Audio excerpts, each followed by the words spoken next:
तुम्हालाही काहीतरी छान आणि झटपट पाहायचे, टेन्शन घेऊ नका. चला रेसिपीला सुरुवात करूया.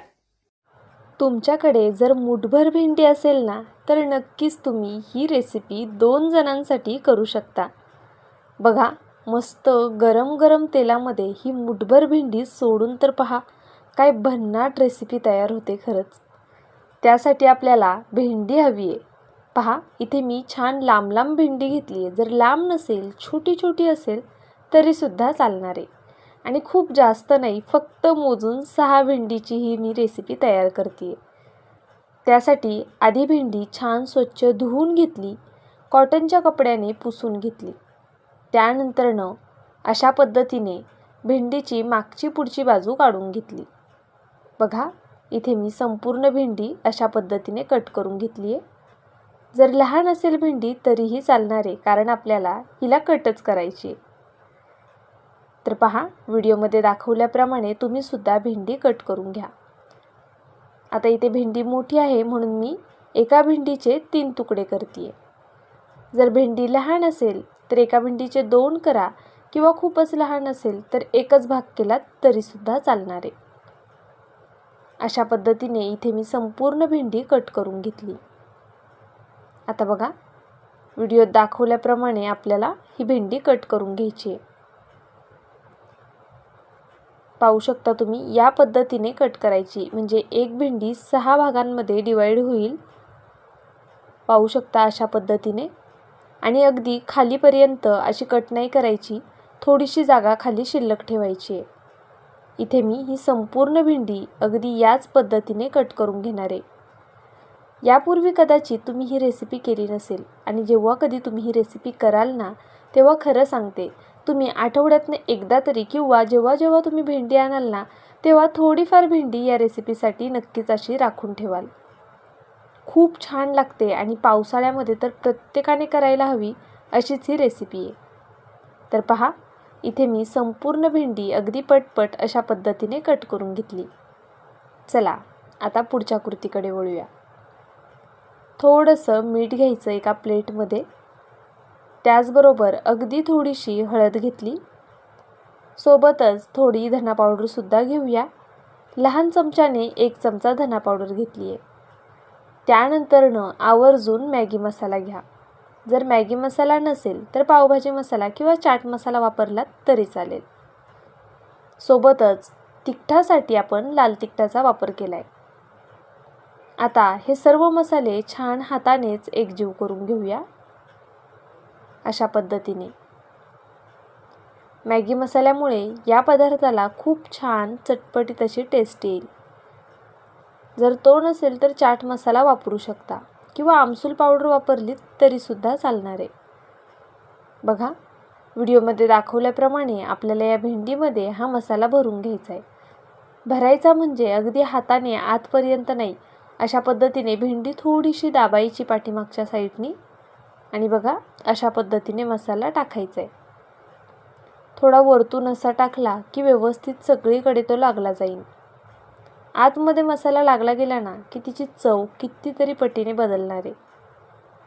तर पहा, इथे मी अशा पद्धतीने हा संपूर्ण मसाला भेंडीमध्ये भरून घेते. मी हा मसाला भेंडीत भरून घेते. तोपर्यंत जर तुम्ही चॅनलवरती नवीन असाल, अजून सबस्क्राईब केलेलं नसेल तर प्लीज सबस्क्राईब नक्कीच करा आणि व्हिडिओला लाईकसुद्धा करा. त्याचबरोबर तुम्ही व्हिडिओ कुठून पाहताय ते कमेंट करून कळवा. रेसिपी कशी वाटते ते सुद्धा मला कमेंट बॉक्समध्ये नक्कीच कळवत जा. पहा, अशा पद्धतीने इथे मी संपूर्ण भेंडीला हा मसाला लावून घेतला. पावसाळ्यामध्ये प्रत्येकाने करावी अशी ही रेसिपी आहे. तर चला, आता आपली इथे संपूर्ण भेंडीला मसाला लावून झालेला आहे. आपण पुढच्या कृतीकडे वळूया. तर पहा, त्यासाठी काय करायचं, 2 मोठे चमचे बेसन पीठ एका वाटीमध्ये काढून घ्यायचं. तर तुम्हाला जो साईडला चमचा दिसतोय त्या चमच्याने 2 चमचे बेसन पीठ घेतलं, आणि त्यापेक्षा थोड्या लहान चमच्याने 1 चमचा इतपत कॉर्नफ्लॉवर घेतलं. सोबतच चवीनुसार मीठ घालून घेऊया. आणि आता यामध्ये आपण अगदी थोडीशी हळद घालायची आहे. बघा, बेसन पिठात खूप जास्त हळद घालू नका, अगदी नकळत अशी थोडीशीच घालून घ्या. त्यानंतरनं चवीनुसार लाल तिखट आणि थोडासा पुन्हा आपण यामध्ये मॅगी मसाला घातला आहे.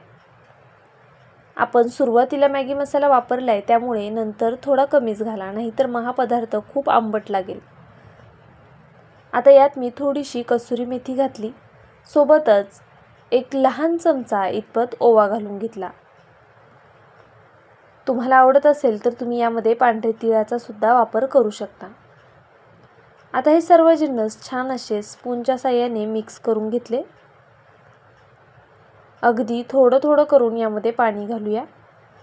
बघा, लक्षात घ्या, पाणी घालताना एकदम घालू नका. आपल्याला हे बॅटर बऱ्यापैकी घट्ट हवंय. मी पुढे तुम्हाला दाखवेल, तर त्यासाठी व्हिडिओ शेवटपर्यंत नक्की पहा. बघा, असं मी कंटिन्यू हलवत हे बॅटर तयार करून घेते. लागेल तसं अगदी थोडं थोडं पाणी आपल्याला यामध्ये ॲड करायचे. पाहू शकता इथे मस्त असं हे बॅटर बनवून तयार झालेलं आहे. पहा, चमच्यावरती असं बॅटर थांबतंय, बोट फिरवलं की अशी मध्ये रेष पडतीये, म्हणजे बॅटर परफेक्ट आहे. आता आपलं हे बॅटर तयार झाले. आता लगेचच बघा, साईडला ठेवलेली भेंडी घ्यायची आणि यामध्ये छान अशी डीप करून ती तेलामध्ये तळून घ्यायची आपल्याला. खूप वेगळ्या प्रकारचा स्टार्टर आहे खरं तर, आणि हेल्दीसुद्धा आहे. लहान मुलांसाठी जर तुम्ही केलंत ना, तर खरंच लहान मुलं खूप आवडीने खातील हा पदार्थ. त्याचबरोबर आता पावसाळा आहे, पावसाळ्यामध्ये काहीतरी असं तळलेलं असेल तर छान वाटतं. नेहमी भजी करतोच की, आज काहीतरी वेगळं करूया. बघा, अशा पद्धतीने आता आपल्याला एक एक करून ही भेंडी या तेलामध्ये सोडून घ्यायची आहे. चमच्याने सोडण्यापेक्षा मी म्हणेल अशा पद्धतीने हातानेच सोडा, म्हणजे ती व्यवस्थित सोडता येते. थोडीशी दाबून धरायची आणि तेलामध्ये सोडून द्यायची. अशी दाबल्यामुळे जे बॅटर आहे ना, ते आतपर्यंत लागलं जातं आणि खाताना ही भजी खायला खूप छान लागते. तर पहा, इथे मी मीडियम टू हाय फ्लेमवर ही भजी तळून घेते. तेल छान गरम झाल्यानंतरच यामध्ये भजी सोडा बरं का. आणि बघा, छान असा गोल्डन सोनेरी रंग येईपर्यंत ही भजी तळून घ्या. ज्यावेळेस तुम्ही छान गोल्डन सोनेरी रंगावर ही भजी तळाल ना, तेव्हाच ती कुरकुरीत होईल. नाहीतर भेंडी तशी जरा चिकट चिवट असते. जर आपण लवकर ही भजी बाहेर काढली तर ती खायला चांगली लागणार नाही. बघा, हळूहळू रंग असा बदललाय, पाहू शकता तुम्ही. अगदी या पद्धतीने छान अशी मस्त भजी तळून घ्यायची आहे. इथे आपली भजी तळून झालेली आहे. छान असा गोल्डन सोनेरी रंग आलेला आहे. आता आपण ही भजी तेलातनं सेपरेट करूया. बघा, अजिबात तेलकटसुद्धा होणार नाही आणि खायलासुद्धा कितीतरी पटीने छान लागेल.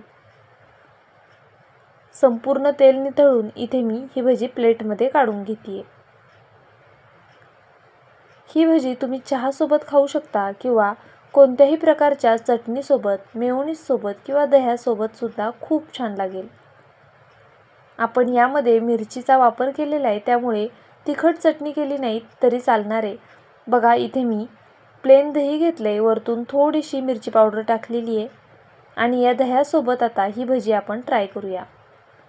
खरं सांगू का, दह्यासोबत याचं कॉम्बिनेशन खूप छान जातं. त्यामुळे जर तुमच्याकडे दही असेल तर दह्यासोबत एकदा अशा पद्धतीने भजी करून खाऊन पहा. आतपर्यंत मसाला लागला गेला आहे आणि खायलासुद्धा खूप कमाल झालेली. व्हिडिओ इथपर्यंत पाहिला आहे. थोडा जरी आवडला असेल तर प्लीज व्हिडिओला एक लाईक नक्कीच करा. नवीन असाल तर सबस्क्राईबसुद्धा करून घ्या आणि जाता जाता व्हिडिओ कुठून पाहताय ते सुद्धा कमेंट करून कळवा. उद्या भेटूया अशाच एका छानशा रेसिपीसोबत. तोपर्यंत bye. Thank you so much for watching.